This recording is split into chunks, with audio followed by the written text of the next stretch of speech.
They said she was too small to be a real threat. Staff Sergeant Jake Brennan announced it loud enough for the whole training pit to hear his voice carrying across the red Georgia clay like a challenge written in the air itself. 28-year-old Captain Elena Ravencroft stood motionless in the center of the combatives' ring at Fort Moore's Maneuver Center of Excellence, her Army combat uniform already dark with sweat in the afternoon heat, while three male soldiers circled her like wolves who'd cornered something they didn't understand. They saw a compact woman, 5'4", who'd somehow landed in their modern Army combatives Level 4 instructor course. What they couldn't see was the small dragon silhouette tattooed on her inner right wrist, a mark no bigger than a quarter that told a story none of them would believe. What they couldn't know was that in 72 hours, Brennan would be on back in that same ring, staring at the Georgia sky, wondering what he'd just tried to fight. But that comes later. The afternoon sun beat down on the training area behind Building 4, turning the air thick and oppressive. Heat shimmered off the tin roofs of the complex, and the smell of pine sap mixed with sweat and dust created that particular perfume of military installations in the Deep South. The combatives ring was a 20-foot square of packed dirt bordered by weathered railroad ties, surrounded by bleachers where a dozen soldiers sat with crossed arms and expressions that said they'd already made up their minds about what they were seeing. This is where it begins, not with the fight, with the arrival. 72 hours earlier, Elena had stepped off a commercial bus at the Fort Moore main gate, a single rucksack slung over one shoulder, moving with an economy of motion that some mistook for hesitation. It was actually the careful stillness of someone who'd learned that wasted movement could cost lives. Her dark hair was pulled into a tight regulation bun, revealing a lean face marked by sharp cheekbones and a thin scar that cut through her left eyebrow. The scar was from Afghanistan. Most of her important memories were, she was small, compact, built like a distance runner rather than a brawler. Men always made assumptions about that. Her uniform showed its age-faded, irrational camouflage pattern from too many field rotations. Sleeves rolled precisely to mid-forearm, according to regulation. On her right inner wrist, barely visible, unless you knew to look, was that dragon tattoo. When she thought no one was watching her, left thumb would press against it just for a second, like checking a touchstone to make sure it was still there. Command Sergeant Major Raymond Thorne stood near the company headquarters building when she arrived, clipboard in hand, jaw working a piece of gum. He was 62 years old, 40 years in service, and he'd seen enough soldiers to know when something didn't add up. Elena's service record showed standard infantry time at a deployment to Afghanistan in 2020 and 2021, and then 14 months of entries marked simply training, specialized program, before her reassignment stateside. The classification markers on those entries were the kind that made people stop asking questions. He tried asking once in the informal way senior NCOs have of gathering information without making it official. She'd smiled politely and changed the subject so smoothly he almost didn't notice it happening. Across the training area that first morning stood Staff Sergeant Jake Brennan and his crew. Brennan was 32, 6'2", 220 pounds, with the build of someone who'd spent his entire adult life in the gym. He'd earned his Ranger tab the hard way, carried a combat infantryman badge on his chest, and moved through the world like he owned whatever ground his boots touched. His training partners were Sergeant Craig Dalton and Specialist Tyler Westbrook. Dalton was shorter, thicker, the kind of man who followed stronger personalities because it was easier than thinking for himself. Westbrook was lean and wary, 22 years old, still new enough to the Army that he thought aggression was the same as competence. They'd been circling Elena since the morning formation, making comments just loud enough to be heard, but quiet enough to maintain plausible deniability. Brennan kept calling her the diversity hire. Dalton laughed at every joke like it was the funniest thing he'd ever heard. Westbrook watched her the way someone watches an animal they're planning to corner, waiting to see if it would run or fight. What none of them knew was that Elena had already fought this fight 100 times in her mind in a dozen different variations, and she'd won every single one. The story doesn't start at Fort Moore, though. It starts earlier in places most of these soldiers had never been doing, things that officially never happened. But before that, it starts in Seattle. 16 years earlier, in a garage that smelled like motor oil and old leather, a different version of Elena was learning the fundamentals of a different kind of war. The rain hammered on the roof of the detached garage behind the small house in Seattle's Rainier Valley neighborhood. Elena Ravencroft was 14 years old, wearing sweatpants and a tank top, bare feet on the cold concrete floor, while her father demonstrated a defensive technique for the third time with the patience of someone who understood that real learning couldn't be rushed. Master Sergeant Thomas Ravencroft, United States Marine Corps retired, was 58 years old that year. He'd served from 1908 to 96 Force Reconnaissance with a combat deployment to Desert Storm that he rarely talked about in specific terms, but which had left him with a slight limp in his left leg and a medical retirement that came earlier than he'd wanted. His hands were scarred from a vehicle fire during the war, thick calluses across the palms, but they moved with surprising gentleness as he adjusted Elena's stance. "Your weight is too far forward," he said, his voice carrying that particular quality of men who'd spent years giving orders in combat zones. Not loud, but absolutely clear. "You commit too early. They'll read it and counter. Stay neutral until you're ready to move."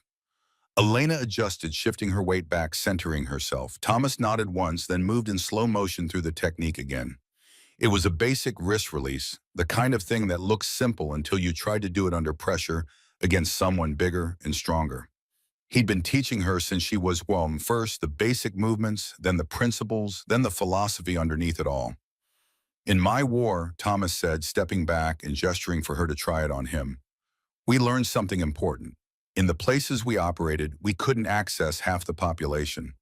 Women, children, they had intelligence we needed, medical needs we could have helped with. But we were all men, and their culture wouldn't allow it. That was our blind spot. We lost people because of it." Elena executed the wrist release, breaking his grip and creating distance. Thomas smiled slightly. "Future wars," he continued, "won't be like the old ones. They'll need warriors like you, soldiers who can go places men can't, do things men can't do. You'll be what we needed and didn't have." "You think there'll be women in combat?" Elena asked, resetting her stance. "I know there will be," Thomas said. "Question is whether they'll be properly trained, whether they'll be respected, whether the institution will be ready for them.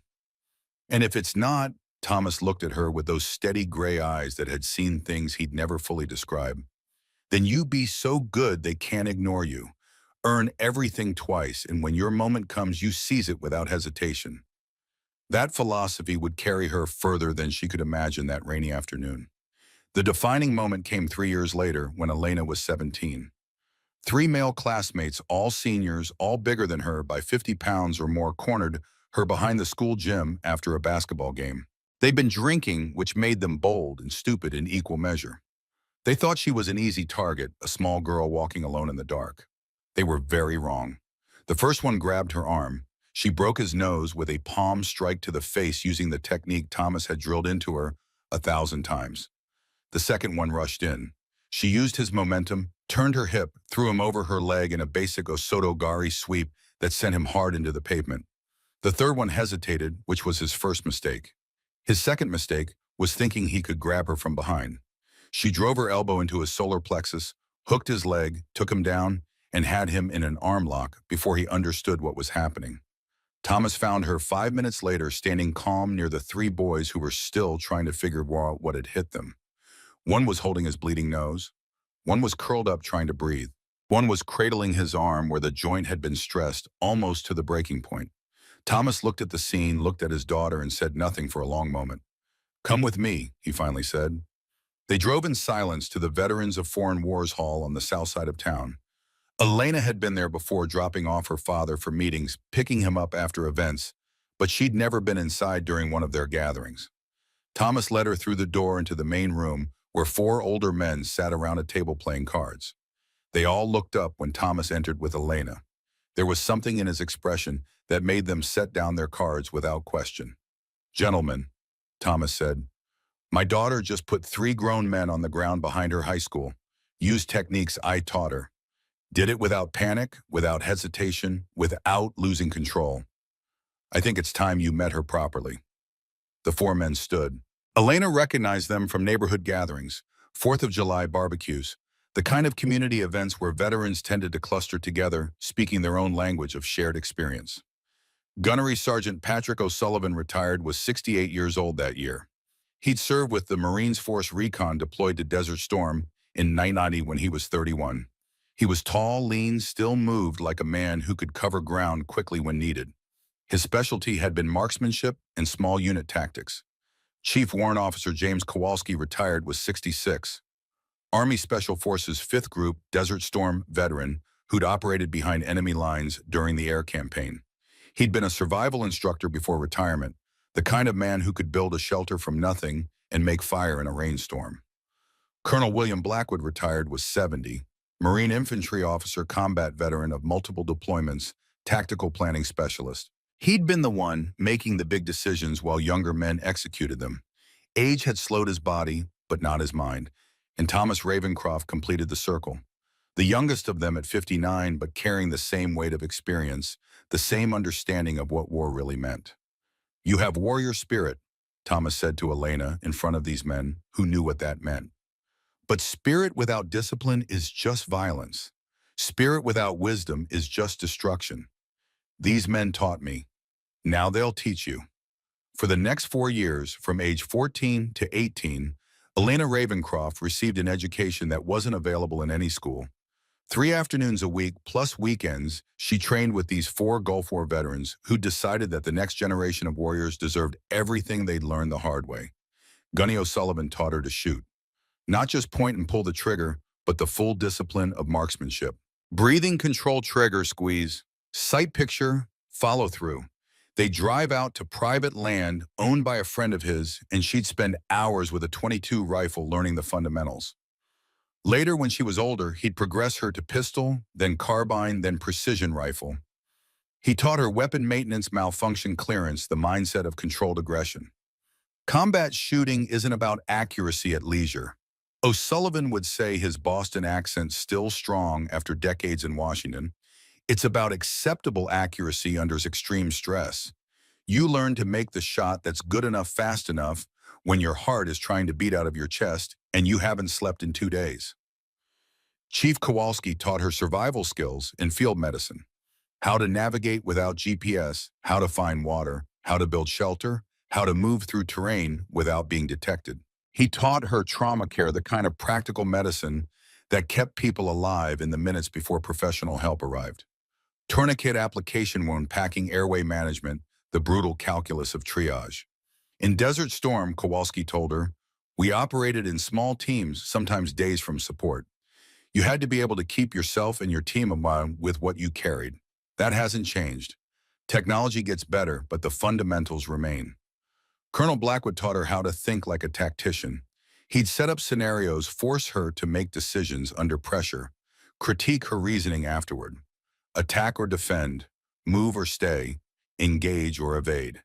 He taught her to read terrain, to understand fields of fire, to think about second and third order effects. Tactics, Blackwood said, is just problem solving under the worst possible circumstances. You learn to make the least bad decision in a situation where all your options are terrible. That's leadership. And Thomas taught her the physical skills, the hand-to-hand combat that would one day save her life and define her career. Krav Maga formed the foundation, that brutally practical Israeli system designed for soldiers who needed to survive real violence. But he supplemented it with judo, with wrestling, with boxing, building a comprehensive understanding of how to control damage or escape from a larger, stronger opponent. Size matters, Thomas told her 100 times. Strength matters, but leverage matters more. Timing matters more. Understanding your opponent's intentions before they fully form matters most of all. You'll never be the biggest person in the fight, so you become the smartest, the fastest, the most technically precise. The 4 men told her stories from their war, not the sanitized versions they told at public events, but the real stories, the complicated ones that didn't fit neatly into narratives about glory or heroism. They told her about fear, about confusion, about the chaos of combat where nothing goes according to plan. They told her about the weight of responsibility, about losing people you cared about the guilt that follows you home. But they always told her about purpose, about believing in something larger than yourself, about the bonds formed with people who trust you with their lives, about the satisfaction of doing something difficult that truly matters. "We didn't have women in ground combat roles during our time," O'Sullivan said one afternoon when Elena was 16. "Wasn't allowed. But we saw what happened when we couldn't engage with half the population in the places we operated. That was a vulnerability. The enemy used it against us. You're going to be part of fixing that. You think the army is ready? Elena asked. The four men exchanged glances. Blackwood spoke carefully. The army is never ready for change. The army adapts to change after change forces itself upon them. You won't have an easy path. You'll be scrutinized more than men, judged by different standards, held to higher expectations. People will question whether you belong, whether you're qualified, whether standards were lowered to accommodate you. He leaned forward, his old eyes sharp. So you become undeniable. You become so competent, so professional, so technically skilled that the only question becomes why it took so long to let people like you serve. You honor the uniform. You honor your unit. You honor everyone who taught you. And eventually the institution catches up. At 18, Elena Ravencroft enlisted in the United States Army with an 11B contract infantry. Her father drove her to the military entrance processing station in Seattle, and they sat in the parking lot for a few minutes before she went inside. You remember everything we taught you? Thomas asked. Every word. You understand it won't be easy. I'm not looking for easy. Thomas nodded slowly. Your mother would be proud. She would have liked to see this day. Elena's mother had died when she was 10, cancer that moved fast and left no time for goodbyes. Thomas had raised her alone, poured everything he knew into making sure she'd be strong enough for whatever the world threw at her. Be so good they can't ignore you, Thomas said, echoing the words he'd told her 100 times. Earn everything twice, and when your moment comes, seize it. I will. I know you will. Now go show them what the old man taught you. Basic training at Fort Moore was unremarkable.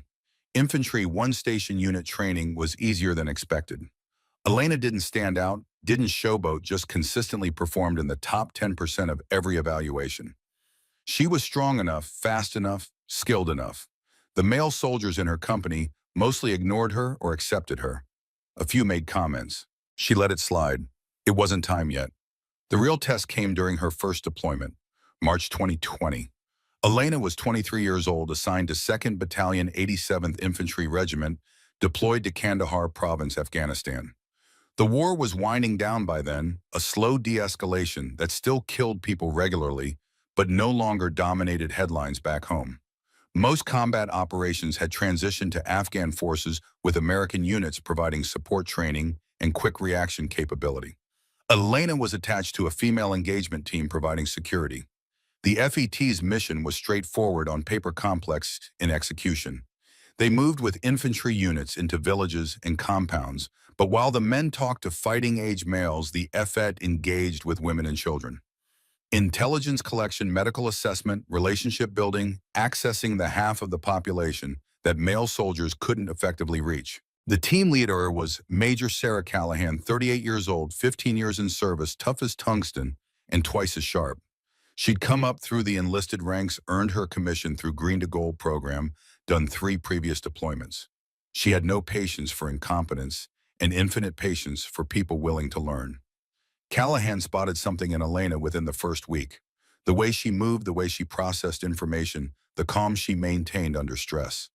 After a particularly long mission, she pulled Elena aside.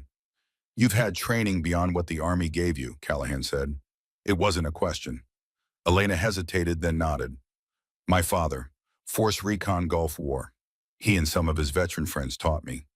Callahan smiled slightly. That explains it. You move like someone who's been taught by people who actually use this stuff in combat, not just instructors running a curriculum. Keep that to yourself, but keep using it. It's keeping you alive. 6 months into the deployment, everything changed. The mission was supposed to be routine. The FET, with Elena's platoon providing outer security, conducted village assessments near the Pakistani border. Simple on paper, talk to women, gather information, build rapport, leave. They'd done it dozens of times. The ambush hit at 0340 hours on a moonless night in March 2021.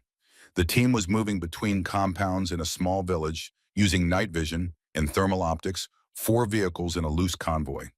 The interpreter was in the lead vehicle with Major Callahan. Elena was in the second vehicle with the team medic and 3 infantry soldiers. The first indication was the RPG contrail appearing in Elena's night vision like a bright green streak. It hit the lead vehicle from the right side, detonating against the door, but not penetrating the armor. The explosion was loud enough to feel in your chest, bright enough to white out the night vision for a second. Then the small arms fire opened up from two positions. PKM machine guns, the distinctive sound of 7.62 by 39 multi-beater rounds snapping through the air. The interpreter in the lead vehicle took a round through an open window, through the throat, killed instantly. Major Callahan was in the process of dismounting when the second RPG hit this one, detonating close enough to send fragmentation through her left leg, tearing open her femoral artery. The convoy came to a disorganized halt. The infantry soldiers began returning fire. The team medic tried to move forward to reach Callahan, but was pinned behind a compound wall by machine gun fire from two directions, rounds chewing up the mud brick and kicking up dust that made it impossible to see. Elena was fourth in line, 40 meters from the lead vehicle. She could see Callahan on the ground, see the arterial spray, even in the greenwash of night vision. Understood instantly that without intervention in the next 2 minutes, Major Callahan would bleed out and die. The training from her father, from Gunny O'Sullivan, from Chief Kowalski, from 100 hours of stress inoculation, all of it activated without conscious thought. She moved. Low crawl using the irrigation ditch that ran parallel to the dirt road, M4 carbine across her forearms, body as flat as possible. Incoming fire snapped overhead, close enough to hear the supersonic crack. The ditch was 6 inches deep, barely enough concealment, but it was what she had. 40 meters of open ground under fire, moving during the pauses when the machine gun shifted to engage other targets, freezing when it swung back. It took 90 seconds that felt like hours. She reached Major Callahan, saw the wound, the blood soaking into the dirt. The Major's eyes wide and conscious, already going into shock. Elena rolled to her side, pulled a cat tourniquet from her kit, worked it around Callahan's left thigh above the wound site, tightened it one-handed while staying prone. "Stay with me, ma'am," Elena said, her voice steady despite everything. "You taught me never quit. Don't you quit on me now." The machine gun fire found them. Rounds impacted close, kicking up dirt. Elena rolled partially over Callahan's body, shielding her with her own mass, brought her M4 up with her right hand, and began returning fire. She couldn't see the enemy position clearly, was firing based on muzzle flash and sound, but the principle was suppression. Make them keep their heads down. Buy time. She burned through a 30-round magazine in controlled bursts. Reloaded. Burned through another. Her left hand stayed pressed on Callahan's wound, maintaining pressure, even though the tourniquet was doing most of the work. She could feel Callahan's heartbeat rapid and thready, feel her trying to say something. "Save it, ma'am. Stay quiet. Breathe steady. Medevac is coming." Second magazine gone. Third magazine, her last, feeding into the rifle. Elena had never been more aware of every sense. The smell of copper from blood, the smell of burning propellant from her weapon, the sound of rounds cracking past the deeper boom of friendlies engaging with heavier weapons, the texture of dirt under her body, the weight of Callahan's gear, the specific tension in the cat tourniquet's windlass. Time became strange. Everything happened very fast and very slow simultaneously. Air support arrived 9 minutes after the initial contact. Apache helicopters, their chain guns turning the ambush positions into dust and fire. The firing stopped. The team medic reached them 90 seconds later, took over treatment, started IV fluids. Medevac helicopter landed 6 minutes after that. They loaded Callahan, still conscious, eyes locked on Elena's face. The interpreter didn't survive. His body was recovered, handled with respect, prepared for a return home. Major Callahan survived the helicopter ride to Boardroom by 90 seconds. The field surgeon later wrote in his report that without the tourniquet application and sustained pressure under fire, she would have bled out in under 3 minutes. Elena's actions had bought enough time for professional medical intervention to work. 3 days later, Elena stood in the hospital at Boardroom Air Base, looking at Major Callahan in the ICU. Tubes and monitors and the steady beep of machines tracking her vitals. The Major was barely conscious, but her eyes found Elena's face. Her hand moved weakly, grabbed Elena's wrist. "They're coming for you," Callahan whispered, voice rough from intubation. "Special program. Women operators. Say yes. That's an order, Ravencroft. Ma'am, you need to rest. Promise me. Say yes." "I promise." Callahan's grip relaxed. She closed her eyes. She died that night from a pulmonary embolism, a blood clot that broke loose and traveled to her lungs. The wound had been survivable. The complications killed her anyway. War doesn't care about fairness. Elena stood at the memorial service wearing her dress uniform, holding herself together through discipline and training. Callahan's personal effects were shipped home to family in Tennessee. Among them were 2 sets of dog tags, the one she wore and a spare set she kept with her gear. After the service, a woman approached Elena, tall, lean, early 50s, wearing civilian clothes but moving like military. She had the look of someone who'd spent a lot of time in places that didn't appear on regular maps. "Sergeant Ravencroft," the woman said. "Lieutenant Colonel Catherine Voss, Special Activities Division. Can we talk somewhere private?" They walked to an empty maintenance bay far from listening ears. "Major Callahan sent me a message 6 hours before she died," Voss said without preamble. "She said I needed to talk to you, said you were exactly what we were looking for." "For what, ma'am?" "A program, classified, training female soldiers for missions requiring cultural access in denied areas. Not officially special operations, but using their methods, their standards, their instructors." Elena said nothing, waiting. 12 slots, 48 applicants. Selection standards equivalent to Special Forces assessment. Training conducted by Tier 1 instructors.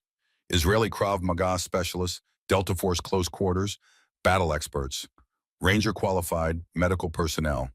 8 months, Fort Bragg at a compound that doesn't exist on any official map. Ime Voss paused, reading Elena's expression. "You'll become invisible until necessary, undeniable when revealed. You'll do missions that can't be acknowledged. If you're caught, we don't know you. If you die, your family gets a letter about a training accident." Elena pulled out the spare dog tags she'd been carrying, the ones from Major Callahan's personal effects that someone had quietly given her. She held them up. "What would I be doing exactly?" "Things that matter, things that save lives, things male soldiers can't do because of who they are. You saw it yourself, half the population we couldn't access. That's changing. You'd be part of that change." Elena looked at the dog tags, thought about her father, about the 4 veterans who trained her, about Callahan's last words. "When do I start?" Voss smiled slightly, reached up and pulled back her right sleeve just enough to show a small tattoo on her inner wrist. A dragon stylized no bigger than a quarter. "Welcome to the Sisterhood, Sergeant Ravencroft. Welcome to Operation Sphinx." And that's where the real story began. The compound at Fort Bragg didn't appear on any official map. No signs marked the turnoff from the main road, just a gap in the tree line and a dirt track that wound through North Carolina pine forest for 2 miles before reaching a chain-link fence topped with razor wire.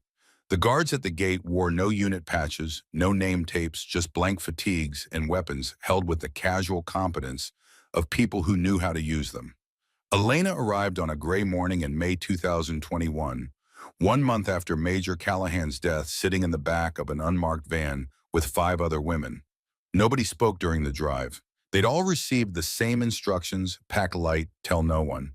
Prepare for 8 months of training that officially didn't exist. The compound itself was spare and functional. Barracks built from concrete blocks, a medical facility, a kill house for close quarters, combat training, an obstacle course that looked like it had been designed by someone with a sadistic imagination, and a classroom building where the windows were covered with blackout material. 48 women stood in formation that first morning, ages ranging from 22 to 34, drawn from combat MOSs across the Army. Infantry, military, police, intelligence specialists, medics. They'd all volunteered. They'd all passed preliminary screening. Most of them wouldn't finish. Lieutenant Colonel Catherine Voss stood before them in running gear, her dragon tattoo visible on her right wrist. She was 54 years old, had spent 26 years in service, doing things she'd never be able to talk about publicly, and she looked at the formation with the expression of someone evaluating raw material for a difficult project. "Operation Sphinx," she said, her voice carrying clearly in the morning air, "exists to create a capability the United States military currently lacks. Female operators who can access denied environments, conduct intelligence collection, perform direct action missions in contexts where male soldiers cannot effectively operate." She paused. Let that sink in. "The selection standards are equivalent to Special Forces assessment. The training pipeline uses Tier 1 instructors and methodologies. Approximately 25% of you will graduate. The rest will return to your units with no record of being here, no explanation beyond temporary duty reassignment. This program is classified. If you discuss it outside authorized channels, you will face criminal prosecution. If you fail, you will forget this place exists. If you quit, same result. Questions? Nobody raised a hand. Voss smiled slightly. Good. Week 1 begins now. Run. On the first 2 weeks were designed to break people. Not physically, though the physical component was brutal.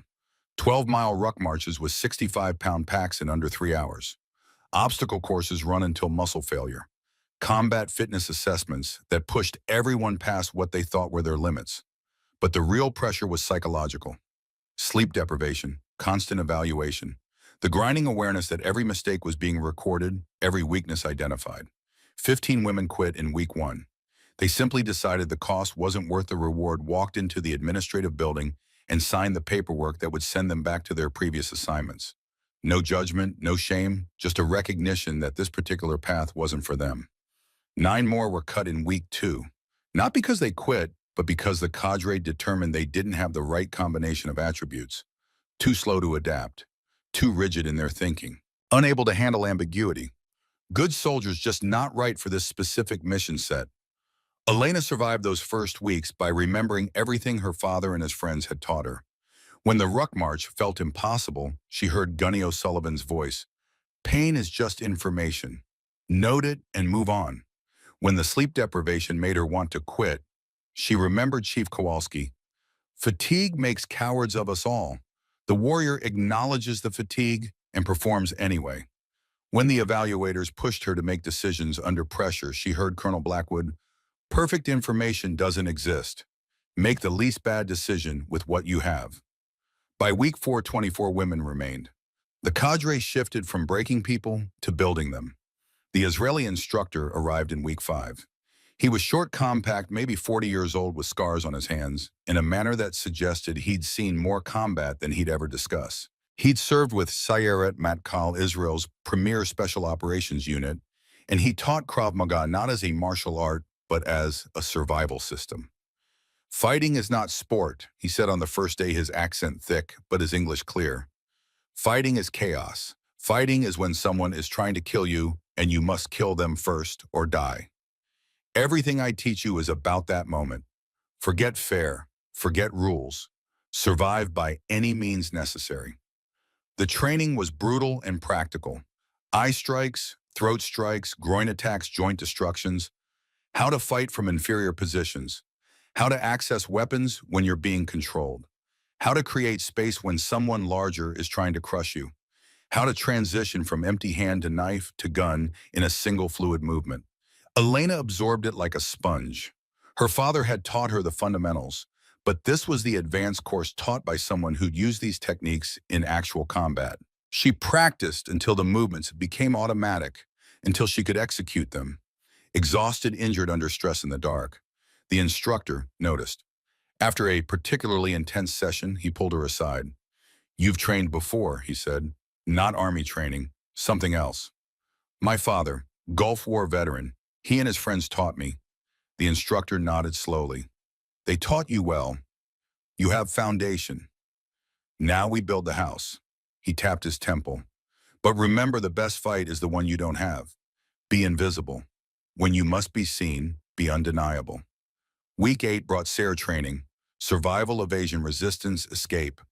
The practical skills of staying in hostile territory and resisting interrogation if captured.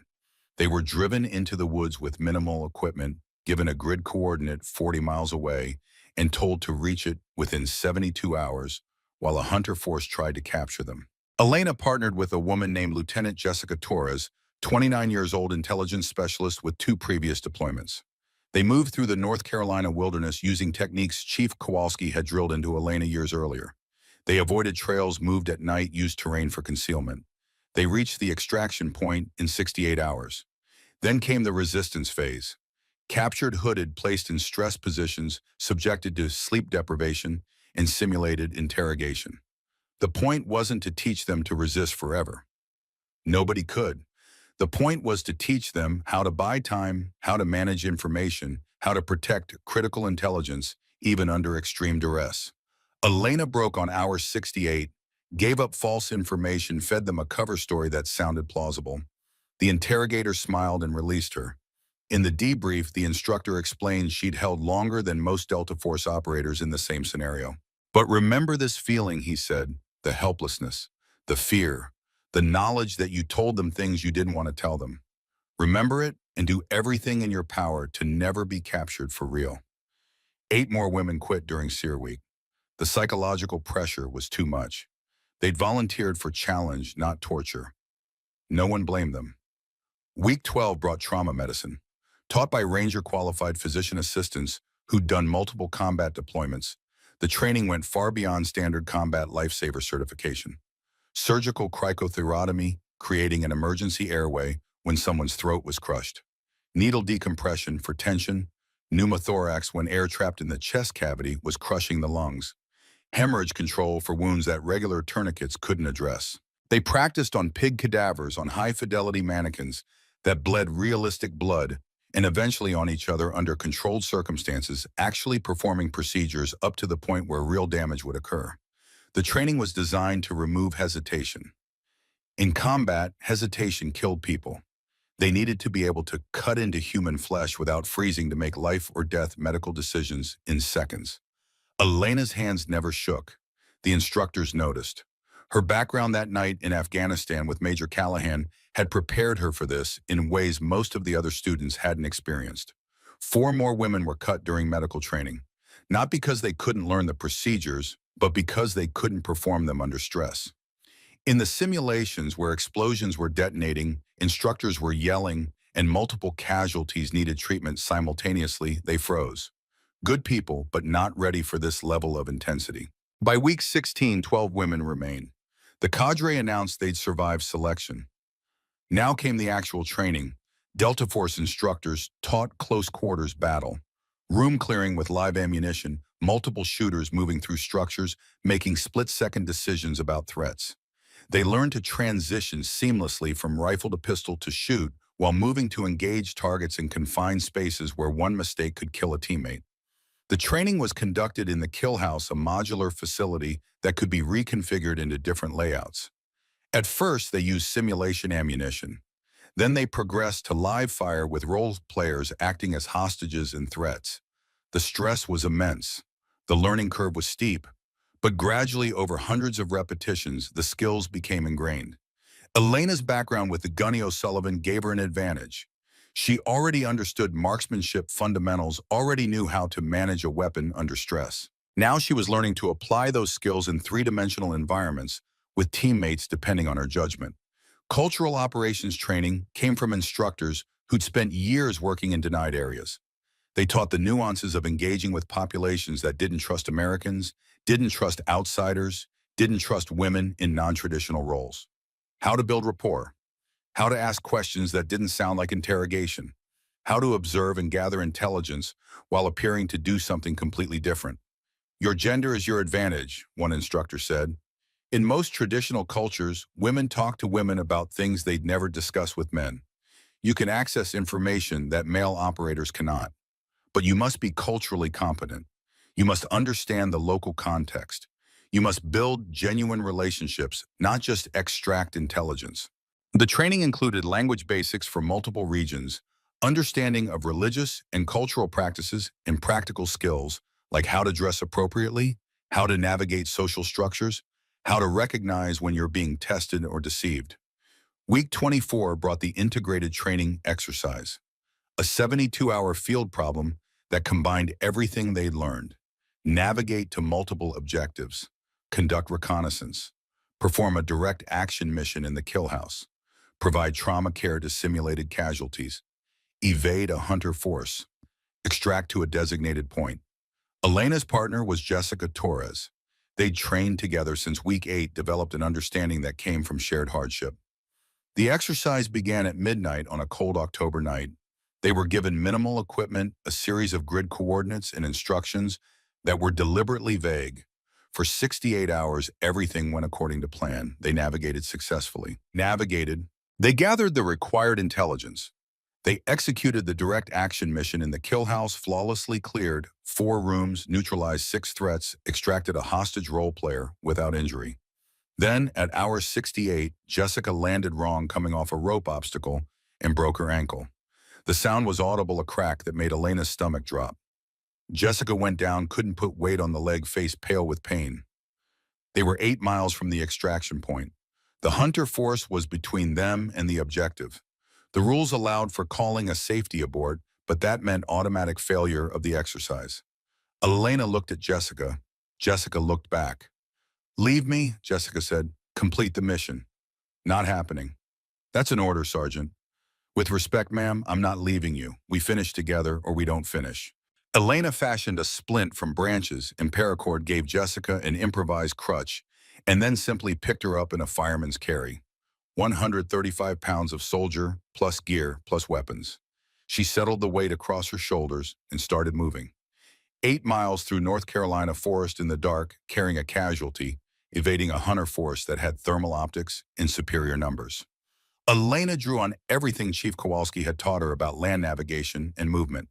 She used terrain for concealment, moved during the hunter force's shift changes when they were less alert, paused when Jessica needed to catch her breath. They reached the extraction point at hour 90, 20 minutes before the deadline. Elena set Jessica down gently and they both collapsed. The evaluators found them there, exhausted beyond description, but mission complete.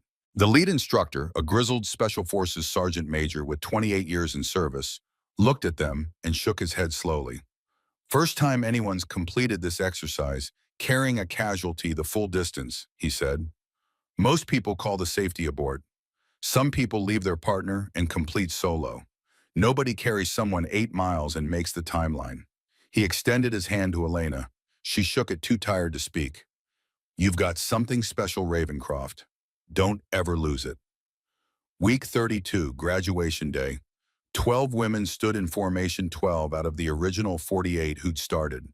They'd survived selection, completed training, proven they belonged.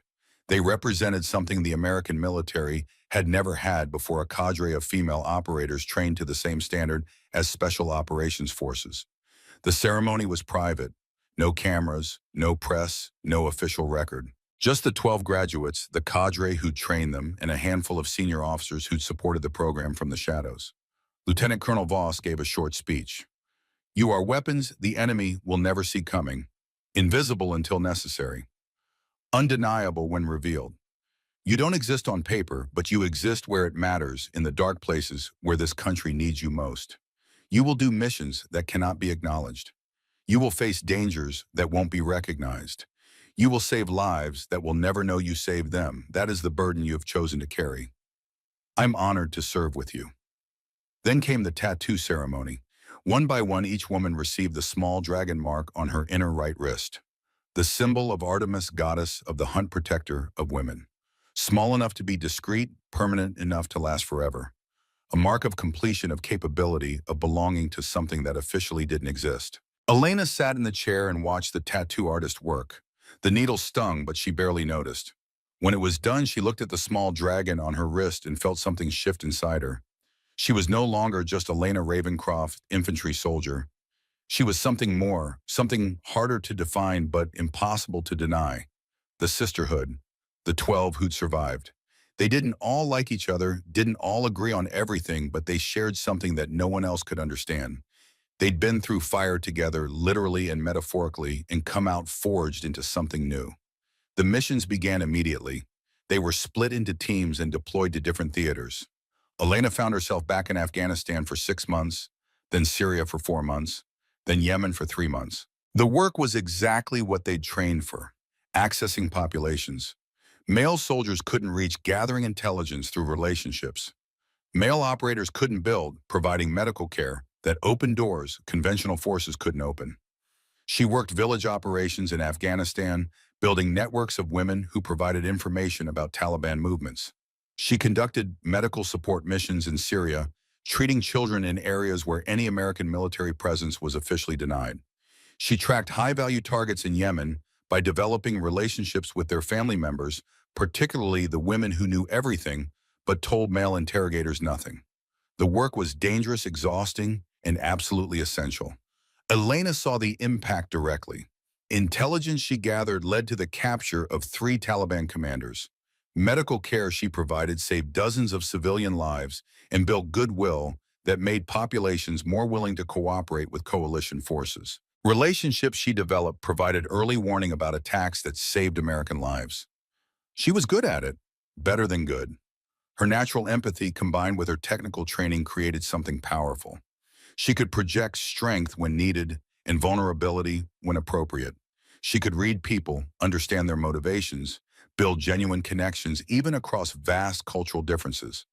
But the program had enemies, people in Congress who questioned the cost, people in the military who thought it undermined traditional standards, people who simply didn't believe women belonged in these roles regardless of their performance. The political pressure built slowly, then suddenly, a congressional oversight committee began asking questions about classified programs and black budget spending. A senator demanded detailed accounting for every dollar spent on unauthorized gender integration programs. The Pentagon, facing budget cuts and political headwinds, made the calculation that Operation Sphinx was too controversial to defend publicly and too classified to defend effectively. In October 2022, the order came down. Operation Sphinx was officially dissolved. All 12 graduates would be reassigned to conventional units. Service records would be sanitized with the 14 months of Sphinx training marked simply as training, specialized program. All mission files would be destroyed. The compound at Fort Bragg would be repurposed. For official purposes, Operation Sphinx had never existed. The 12 women were scattered across the military given conventional assignments, told to resume normal careers. The training remained, the skills remained, the knowledge remained, but the institutional support vanished overnight. Elena took it hard, not the dissolution itself, but what it represented. The acknowledgement that politics mattered more than capability, that perception mattered more than performance. They'd proven the concept worked. They'd conducted successful missions.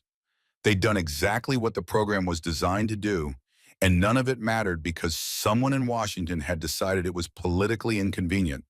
But the worst moment came in Mosul during what was supposed to be her final mission before reassignment.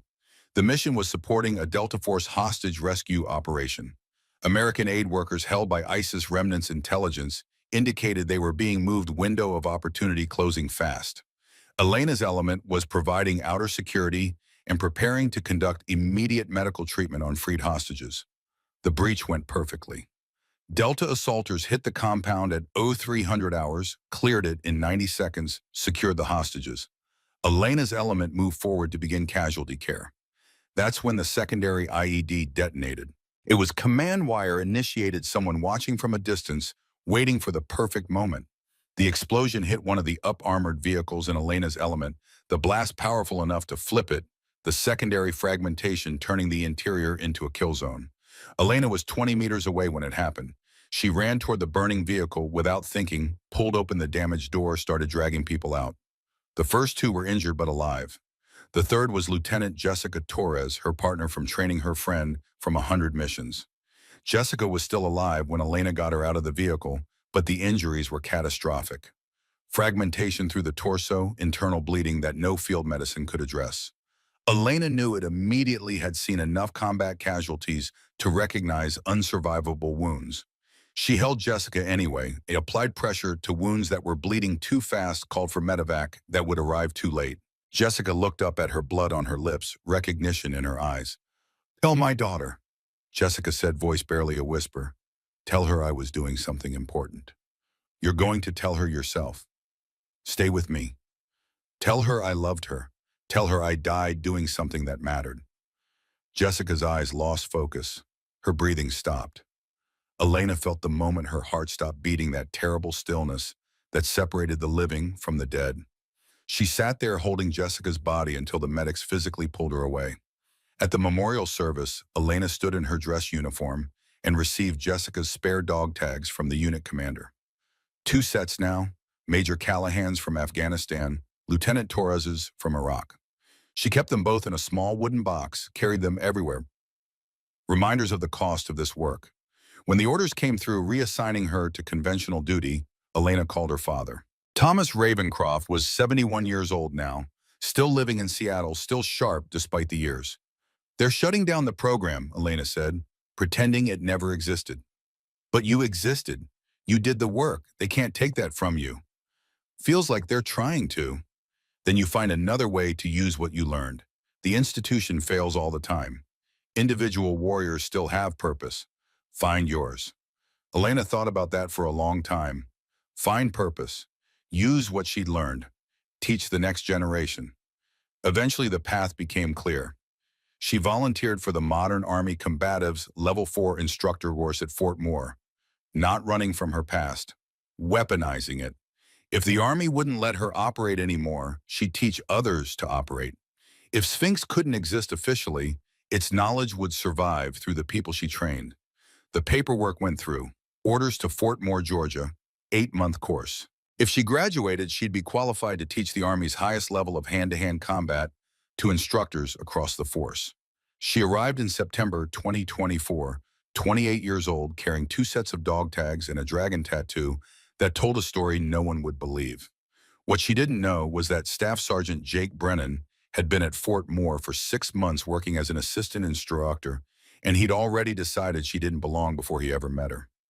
What she didn't know was that Command Sergeant Major Frank Garrison had just arrived at the installation with a vendetta against programs like Sphinx and a willingness to use soldiers like Brennan as weapons. What she didn't know was that Command Sergeant Major Raymond Thorne had been watching her file with interest, making quiet inquiries, trying to understand what those classification markers really meant. The stage was being set. The players were moving into position. And in 72 hours, everything would come to a head. In a training ring where 3 men would try to prove she didn't belong, and she would teach them a lesson about underestimating warriors and who'd earned their place in the hardest possible way. But first, there were 3 weeks of watching, evaluating, and preparing. Specialist Derek Maddox approached her after the second day of training. He was 24 Infantry 2nd Deployment veteran, and he moved with the careful awareness of someone who'd seen combat. He waited until they were alone near the equipment shed. "Ma'am," he said quietly, "my uncle served Force Recon during Gulf War. He told me stories about experimental programs, women trained for specialized operations. Said they had a marking, a dragon tattoo." Elena looked at him carefully, evaluating whether this was a threat or an opportunity. "Why are you telling me this?" "Because Brennan and his crew are planning something. I've heard them talking. They think you don't belong here, think you're proof of lowered standards. They're going to try to prove it publicly. And you're warning me," Maddox met her eyes, "because my uncle said those programs were necessary. Said women could go places men couldn't do, things men couldn't do. Said the military was better for having them, even if people didn't want to admit it. If you're one of them, you deserve better than what Brennan's planning." Elena was quiet for a moment, then slowly rolled up her right sleeve, showing the small dragon tattoo. Maddox nodded slowly, something like awe in his expression. "I knew it. My uncle was right. This conversation doesn't leave here." "Understood, ma'am, but be careful. Brennan has friends. Command Sergeant Major Garrison just arrived, and he's been encouraging this whole thing. They're setting you up. Let them." "Ma'am, let them set it up. Sometimes the only way to teach a lesson is to let people learn it the hard way." "I appreciate the warning, specialist, but I can handle Brennan."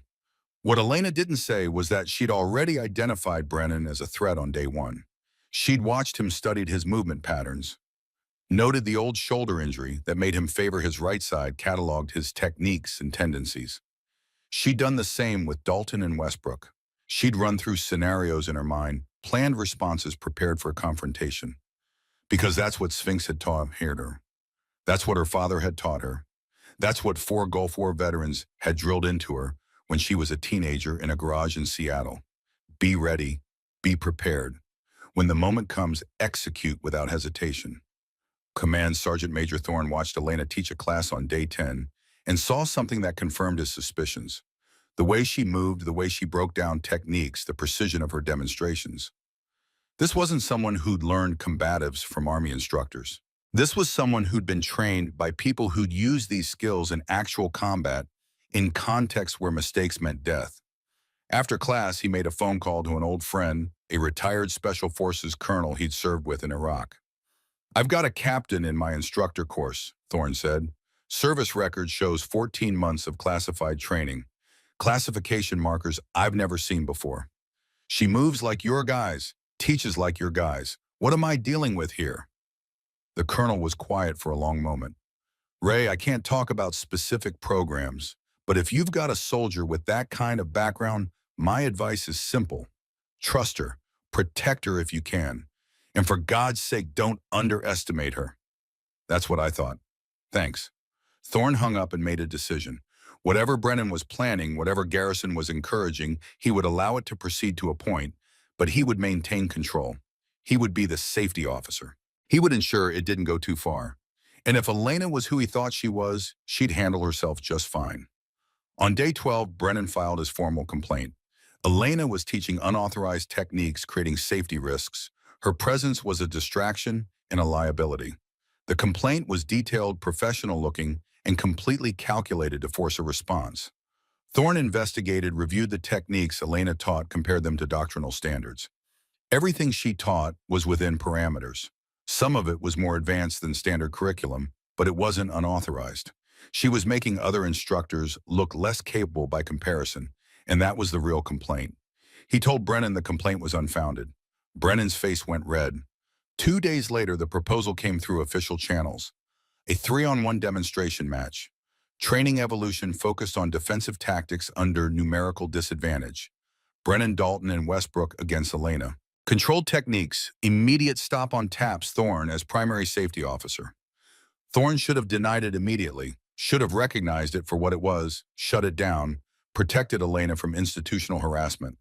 But Command Sergeant Major Garrison had already coordinated with the brigade commander who thought it was a legitimate training evolution.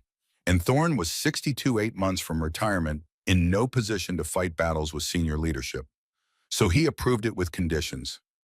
Strict safety protocols, his authority to halt the match at any time, medical personnel standing by, and he made sure Elena understood what she was walking into.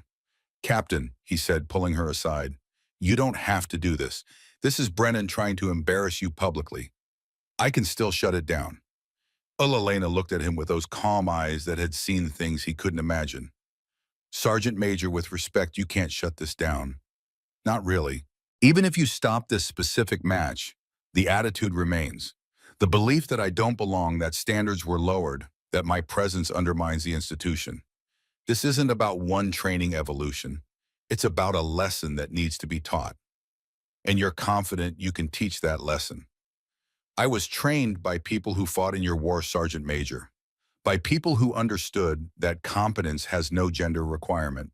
By an institution that doesn't officially exist anymore, but whose standards were higher than anything in the conventional military. Brennan doesn't know what he's challenging, but he's about to learn." Thorne studied her face and saw absolute certainty. "All right, Captain. We'll do this, but I'm keeping it controlled, and if he crosses a line, I'm pulling him out regardless of politics." Fair enough. That evening, Elena called her father. Thomas Ravencroft answered on the second ring, his voice still strong despite being 71 years old. "Dad? Elena, I can hear it in your voice. What's happening?" She explained the situation. 3-on-1, public demonstration. Setup designed to humiliate her. Thomas was quiet for a moment. "You worried?" "No." "Then why call?" "Because if something goes wrong, I wanted you to know I was thinking about everything you taught me. You and Gunny and Chief and the Colonel. All of it matters. All of it prepared me for this. Nothing will go wrong. You're too good." But Elena, remember what this is really about. It's not about proving you're better than them. It's about teaching them that warriors come in all forms. That competence can't be measured by Caesar gender. That the old ways, the fundamental skills we taught you, they still matter. Show them that. Make us proud. "I will, Dad." "I know you will. Now go get some rest. Tomorrow you teach a lesson that those boys will remember for the rest of their lives." Elena hung up and sat in her barracks room door, open to catch the evening breeze. She cleaned her boots with the methodical care her father had taught her 30 years ago. She held the 2 sets of dog tags, Callahan's and Torres's, and thought about the women who'd believed in her, who'd trained her, who died believing this work mattered. She thought about the 11 other Sphinx graduates scattered across the military carrying the same mark, the same skills, the same burden of being too capable to be believed, but too classified to be acknowledged. She touched the dragon tattoo on her wrist, that permanent reminder of what she'd survived, what she'd learned, what she'd become. Tomorrow, 3 men would try to prove she didn't belong. Tomorrow, she would prove them wrong in a way they'd never forget. Tomorrow, the dragon would show its teeth, and everyone watching would understand that underestimating warriors based on their appearance was the fastest way to learn a very hard lesson. Elena lay back on her bunk and closed her eyes. Her breathing was controlled deep and steady, the kind of breath control they drilled into her during SEER training. She wasn't angry. Anger was inefficient, a waste of cognitive resources. She was simply ready, ready to honor her training, ready to teach her lesson, ready to prove that the dragon's mark meant something even if the program that created it had been erased from official records. The sisterhood endured, the skills endured, the legacy endured, and tomorrow everyone at Fort Moore would understand why. The formation gathered at 1400 hours, the hottest part of the Georgia afternoon. Word had spread through the company like wildfire through dry brush. Soldiers who had no official reason to be there found excuses to walk past the training area, to lean against the fence, to position themselves where they could watch. By the time the participants arrived, more than 60 people had gathered, sitting in the weathered bleachers or standing in clusters near the railroad tie perimeter.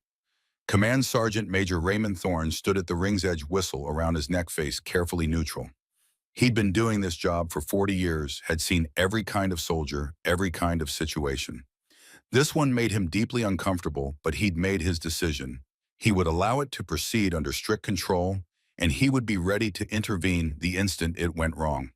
What Thorne didn't know was that 200 meters away in his office overlooking the training complex, Brigadier General Marcus Ashford was watching through binoculars. Ashford was 65 years old, a Special Forces legend with combat deployments spanning 3 decades.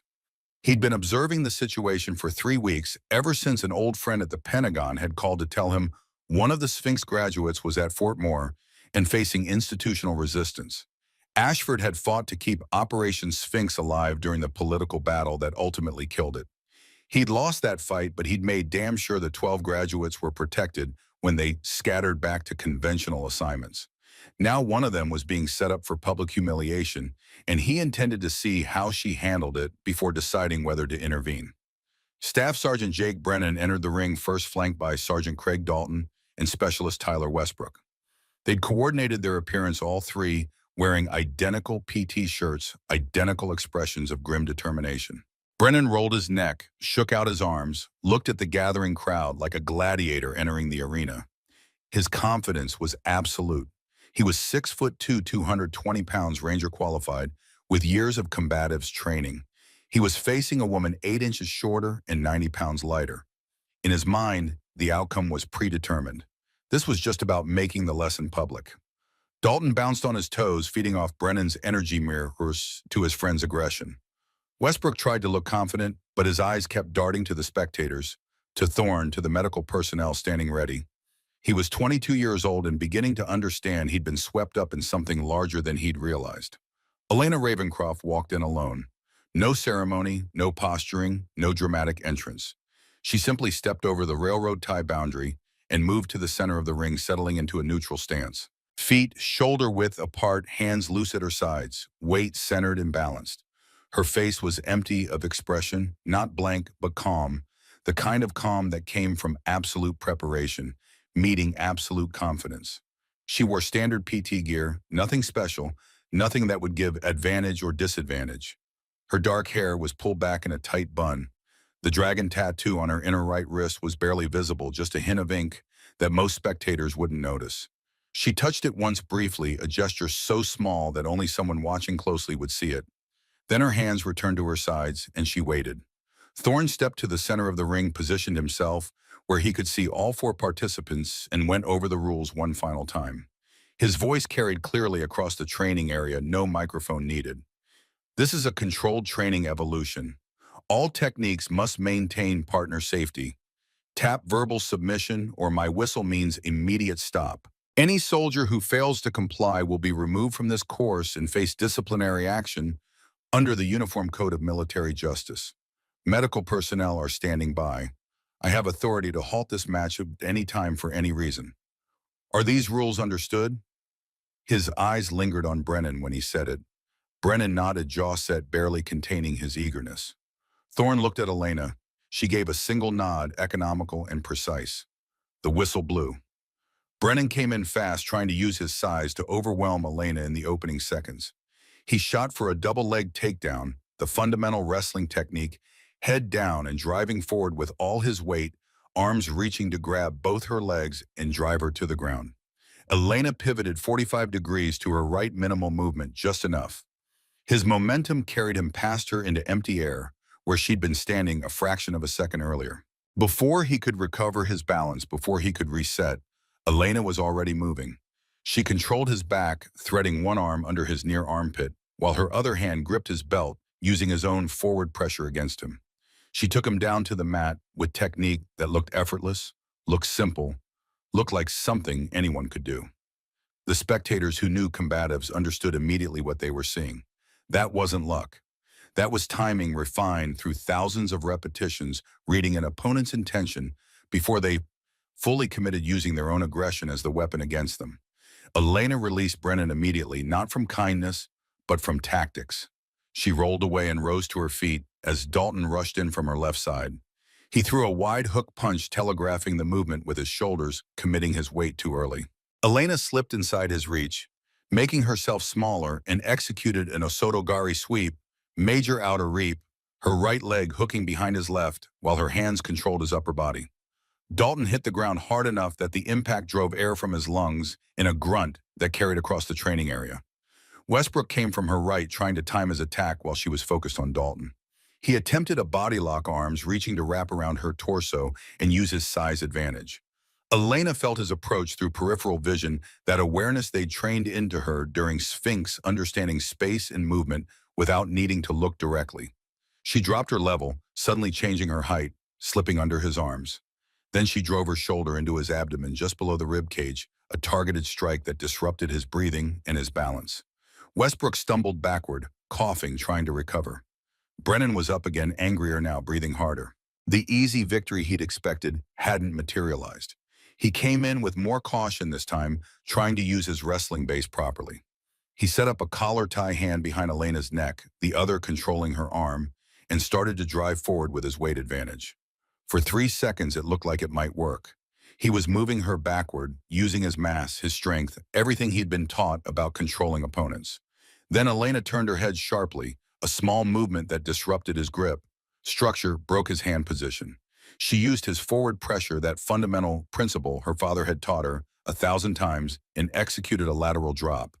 She took him to the ground while maintaining top position, landing with her weight distributed perfectly, her knees settling across his chest. Her hands controlled his right arm in a Kimura grip, that figure 4 lock on the shoulder joint that could easily dislocate if pressure was applied. She didn't crank it. She just held the position, demonstrating control, showing everyone watching that she could finish the submission, but was choosing not to. The message was clear as spoken words. I could end this. I'm being merciful. Brennan should have tapped. Pride and anger stopped him. Instead, he tried to explode out of the position, using raw strength to bridge, lifting his hips violently to throw her off. It was exactly the wrong response against someone with Elena's level of technical skill. She rode the movement like an ocean wave, smooth and fluid, transitioned seamlessly to his back. Her legs sank hooks, one inside his left thigh, one inside his right, controlling his hips. Her arms slid under his chin into rear naked choke position, forearm across his throat, her other hand grabbing her own bicep to lock the structure.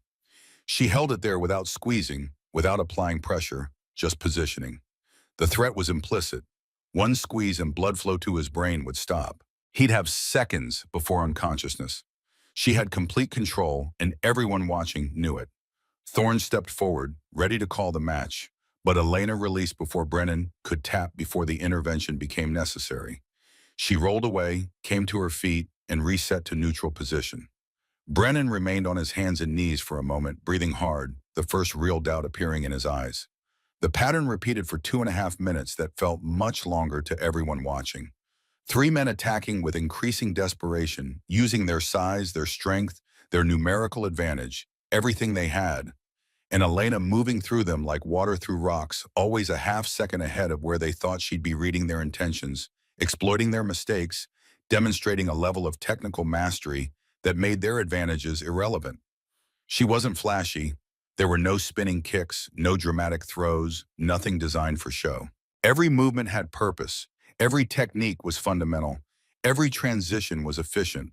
It was the difference between someone who'd learned combatives from a curriculum and someone who'd been trained by people who'd used these skills to stay alive in places where mistakes meant death. At the 3-minute mark, injuries were accumulating. Dalton had a bloody nose from an accidental elbow during a scramble for position, blood running down his face, dripping onto his PT shirt. Westbrook was favoring his ribs where he'd landed poorly, trying to escape from mount position, each breath visible effort. Brennan was limping on his left ankle from a swept takedown, and his right shoulder was burning, that old injury from Ranger School making itself known. What the spectators couldn't see, what only Elena herself knew, was that she'd identified that shoulder injury early in the exchange. She'd watched Brennan favor it, seen him wince when weight went through it, cataloged it as a weakness she could exploit, and she'd deliberately chosen not to. Every time she could have attacked that shoulder, could have applied pressure to the injury, she'd chosen a different technique instead. Not mercy, professional assessment. She was proving she was better without taking advantage of his vulnerability, demonstrating superiority through pure technical skill rather than exploitation. That's when Brennan's control finally shattered. 4.5 minutes of being dominated by someone he'd dismissed as inadequate. 4.5 minutes of his certainties being systematically demolished. 4.5 minutes of watching everything he believed about size and strength and gender prove insufficient against someone who simply knew more, moved better, understood combat at a deeper level. His ego couldn't absorb it. His worldview couldn't accommodate it. So he abandoned technique entirely and went to pure aggression. He rushed in, no setup, no strategy, just violence. He drove Elena backward and down, using every pound of his 220 to force her to the ground. He locked a guillotine choke around her neck, that standing headlock that could quickly cut off blood flow if applied correctly, and he cranked it. Not progressive resistance, not controlled technique, but maximum force, trying to make her submit through pain and pressure. Elena tapped. 3 clear strikes on his arm, the universal signal to release the submission. He didn't release. He squeezed harder, twisting, trying to force her unconscious, trying to prove his point, through domination that had nothing to do with training and everything to do with ego. Thorne's voice cut across the training area like a whip crack. "Brennan, release. Now that's a direct order." Brennan didn't hear him or didn't care. The red haze of humiliated rage had taken over, reducing everything to the need to win, to dominate, to prove he was stronger. Elena's survival instincts drilled into her through 1,000 hours of training, activated without conscious thought. This wasn't training anymore. This was a threat, real and immediate, from someone who'd lost control. She responded accordingly. Her right leg hooked behind Brennan's left leg. Her hips bridged explosively upward, generating force from her core, from her legs, from every muscle in her body working in perfect coordination. She used his overcommitment against him, that fundamental principle appearing again, and reversed their positions in a movement so fast the spectators barely tracked it. She transitioned immediately to arm triangle choke, using her arm and Brennan's own shoulder to create the compression, cutting off blood flow to his brain through the carotid arteries. She locked it tight, squeezed with precision and control, applying exactly enough pressure to make the point absolutely clear. Brennan tapped frantically. Once, twice, 3 times, 4 times, 5 times. Desperate, panicked tapping against her arm, against the mat, against anything his hand could reach. Elena held it for 2 extra seconds. Not long enough to cause real damage, but long enough to send an unmistakable message. You didn't release me when I tapped. I'm choosing to release you. Remember this feeling. Remember what it means to be helpless. Remember that I gave you mercy you didn't give me. Then she released, rolled away, and came to her feet. Blood marked her lower lip where it had split during the exchange. Bruises were forming on her neck, visible even in the afternoon sun. Dark marks that would last for days. Her face held no expression at all. Not anger, not satisfaction, not triumph. Just professional hone the expression of someone who'd done a job and done it correctly. Brennan remained on his hands and knees, coughing violently, one hand at his throat, trying to draw full breaths. His face had gone from red to pale, the color of someone who'd just experienced real fear, who'd felt what it meant to have another person hold their life in their hands and choose to let them live. For the first time since this whole situation began, Jake Brennan understood what he'd actually challenged. Not a diversity hire, not someone who didn't meet standards, but a weapon forged through training he couldn't imagine tested in combat. He'd never experienced carrying skills that made his Ranger qualification look like a participation trophy. The realization showed on his face, visible to everyone watching. Not just defeat, understanding. That's when the voice cut across the training area, loud and commanding, stopping everyone mid-breath. Command Sergeant Major Thorne, hold that formation. Brigadier General Marcus Ashford strode through the gate with his aide and a JAG officer flanking him. Every soldier in the area snapped to attention so fast it looked choreographed. Ashford was 65 years old, carried himself like someone who'd spent decades in command, and when he walked, people moved. When he spoke, people listened. The 2 stars on his collar meant he was one of the most senior officers on the installation, and his reputation meant those stars significantly understated his actual influence. He took his time crossing to the ring, his boots crunching on the red Georgia clay, letting the silence build. When he reached the edge, he surveyed the scene with the expression of someone who had seen exactly what he expected to see and was now deciding what to do about it. Take a knee, he said. His voice wasn't loud, didn't need to be. It carried absolute authority, the kind that came from 30-plus years of commanding soldiers in the worst places on earth. Everyone complied immediately. Brennan, Dalton, and Westbrook knelt where they stood.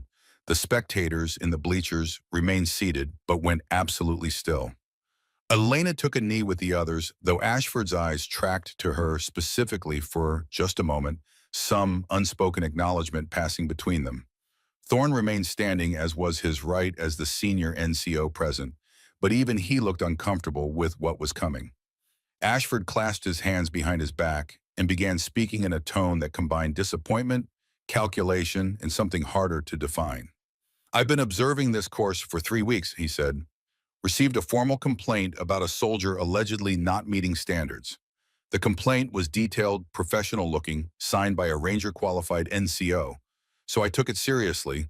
I reviewed training records. I observed multiple sessions.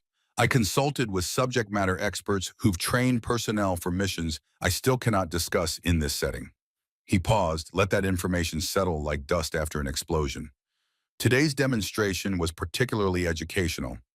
I watched 3 soldiers attempt to overwhelm one opponent using numerical superiority, significant size advantage, and coordinated tactics. His eyes moved to Brennan, then Dalton, then Westbrook. I watched them fail, comprehensively, and then I watched one of those soldiers lose control, ignore the safety rules, attempt to injure his training partner after she'd tapped in submission. The words fell like hammer blows. Brennan's face had gone pale. Ashford turned to face the full formation, his voice carrying to every person present. How many of you know what Operation Sphinx was? Silence, confused looks, soldiers glancing at each other, trying to determine if this was a test, a trick question, or genuine inquiry. Finally, scattered headshakes. Nobody knew. 18 months ago, Ashford said, the Department of Defense initiated a classified program. The objective was to develop female operators capable of conducting missions in denied environments where male soldiers could not effectively operate. Selection for cultural access, intelligence collection, direct action in contexts that required capabilities the conventional military didn't possess.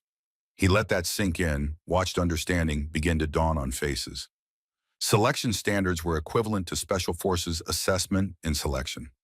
The training pipeline utilized Tier 1 instructors from across the special operations community.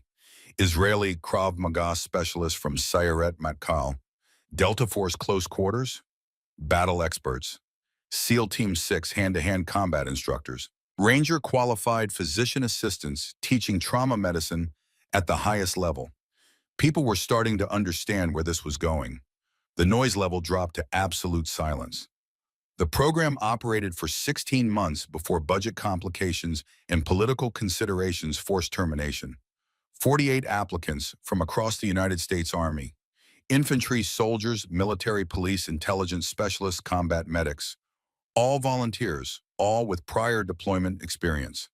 Ashford's voice got quieter, which somehow made it more intense. 12 graduated, 12 out of 48.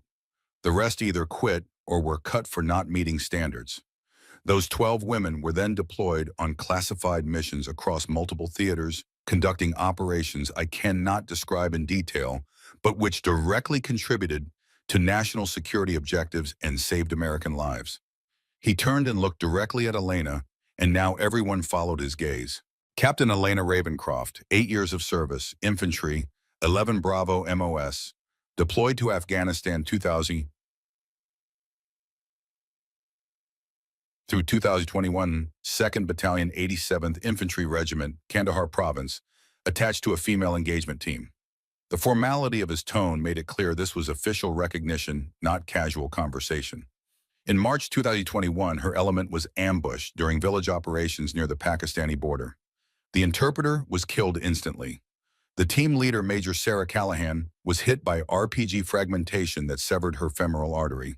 The team medic was pinned by machine gun fire from 2 positions and could not reach the casualty. People were leaning forward now, caught by the story by the specific details that made it real. Captain Ravencroft low-crawled 40 meters through enemy fire, using an irrigation ditch for concealment, while rounds impacted within inches of her position. She reached Major Callahan, applied a tourniquet while lying prone under fire, and then returned fire with one hand while maintaining direct pressure on the arterial wound site with the other hand, for 9 minutes until air support arrived and medevac could land. Ashford paused for emphasis. The field surgeon's after-action report stated that without that tourniquet application and sustained pressure, Major Callahan would have bled out in under 3 minutes. Captain Ravencroft's actions under fire, her technical medical skill, and her courage saved her team leader's life. Major Callahan survived long enough to reach Boardroom, where she ultimately died from complications, but she lived 48 hours longer than she would have without this soldier's intervention. The weight of that settled over the formation like a physical presence. Based on that combat performance, Captain Ravencroft was selected for Operation Sphinx. She completed the 8-month training pipeline and graduated 4th in her class of 12. Hand-to-hand combat proficiency rated at Special Operations Standard, instructor certifications in 3 separate martial arts disciplines, performance evaluations from instructors with more combined combat experience than everyone in this formation, including myself, rated her as exceptionally gifted in close quarters combat. Ashford's voice dropped to almost a whisper, which made every word cut deeper. So tell me, Staff Sergeant Brennan, after watching what just occurred, after attempting to choke her unconscious when she tapped, after she could have broken your arm, dislocated your shoulder that you injured at Ranger School, or rendered you unconscious but chose not to. After she demonstrated technical superiority against 3 opponents simultaneously, do you still believe Captain Ravencroft doesn't meet standards? Brennan couldn't speak. His mouth opened again. No sound emerged. What could he possibly say? Every assumption he'd made had been proven wrong. Every certainty had been shattered. He'd challenged someone who operated at a level he couldn't comprehend, and she'd made it look easy. Ashford let the silence hang for a long moment, then continued. I was Operation Sphinx's military advocate at the Pentagon. I fought to keep that program alive when political winds shifted against it. I lost that battle. Budget constraints, political considerations, concerns about public perception. The program was terminated during records sanitized the 12 graduates scattered back to conventional assignments. His expression hardened. But I made damn sure those 12 women were protected. I made sure their service records were flagged appropriately. I made sure they had advocates if institutional resistance emerged. And I've been waiting to see if any of them would step forward to pass on what they learned to continue the legacy even though the program officially never existed. He looked at Elena with something that might have been pride.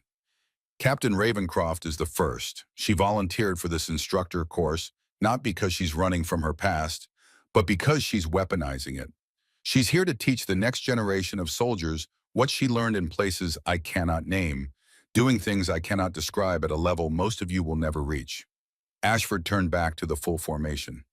The United States Army is better for having soldiers like Captain Ravencroft. Soldiers who've proven themselves in combat. Soldiers who've completed training that most male soldiers couldn't pass.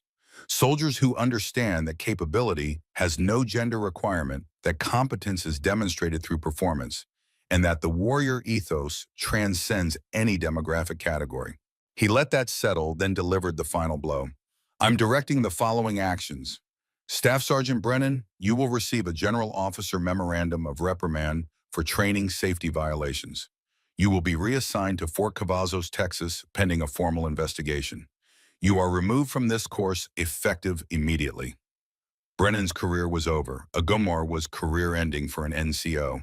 He'd never be promoted again, would likely be forced out at his current rank. The realization showed on his face, stark and final. Sergeant Dalton, you will receive a written counseling statement and mandatory professional military education retraining. You will continue in this course under probationary status. Dalton nodded, mutely understanding he had been given a second chance he didn't deserve. Specialist Westbrook, you are removed from this course and returned to your basic unit. Given your age and the influence of senior personnel in this situation, you will not face additional disciplinary action. Learn from this. Westbrook's relief was visible, mixed with shame. Command Sergeant Major Frank Garrison will be retiring effective immediately. The nature of his involvement in this situation has been documented. That was the hammer blow nobody had expected. Garrison, the senior NCO who'd been manipulating events from behind the scenes, was being forced out. Ashford's influence had reached that high, moved that fast, delivered consequences that severe. Finally, Ashford looked at Elena.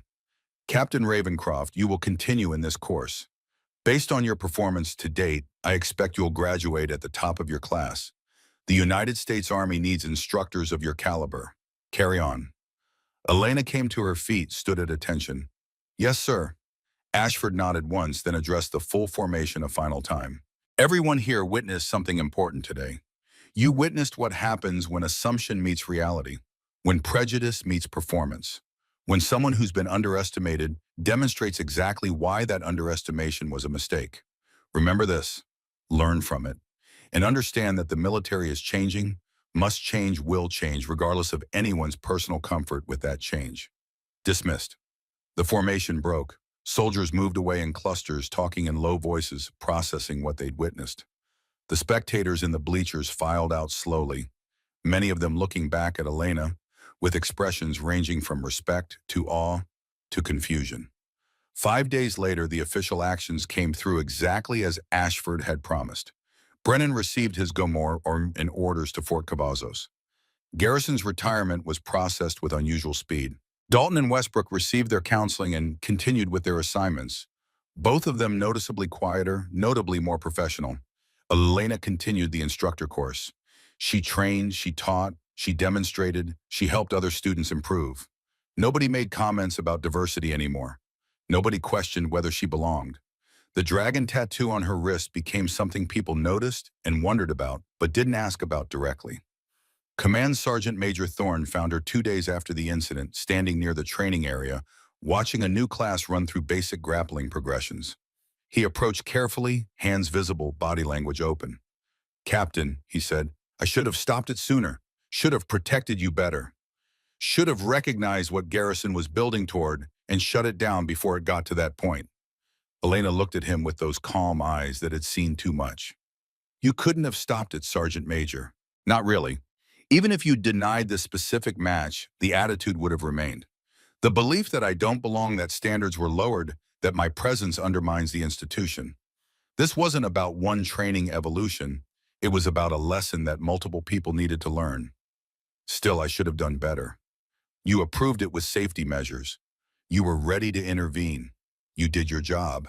And now everyone who watched learned something they wouldn't have learned any other way.